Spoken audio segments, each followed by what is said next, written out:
মাঠ ও মাঠের বাইরে সব সময় আলোচনায় থাকেন সাকিব আল হাসান। তবে মাঠের বাইরের আলোচনার বেশিরভাগই নেতিবাচক। তার মাঠের পারফরমেন্সের কারণে বারবারই সাকিবের এসব কর্মকাণ্ডের বিষয়গুলো ভুলে যায় মানুষ। তবে এবার মাঠেও যেমন বিবর্ণ সাকিব, তেমনি মাঠের বাইরেও রয়েছেন বিপদে।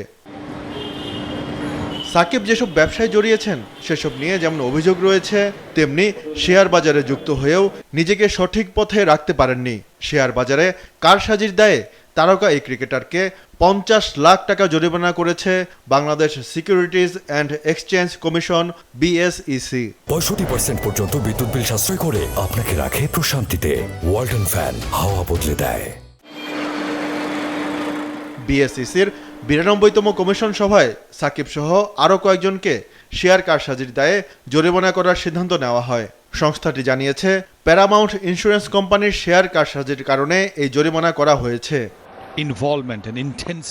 ক্যারিয়ারের শুরু থেকেই বিতর্ক আর সমালোচনার মুখোমুখি হয়েছেন সাকিব। তবে ফৌজদারি মামলার আসামি হিসেবে কখনো কাঠগড়ায় দাঁড়াতে হয়নি টাইগার অলরাউন্ডারকে। সম্প্রতি তার নামে হত্যা মামলাও হয়েছে, তাই জামিন পেতে হলেও যে কোনো সময় তাকে আদালতের কাঠগড়ায় দাঁড়াতে হতে পারে।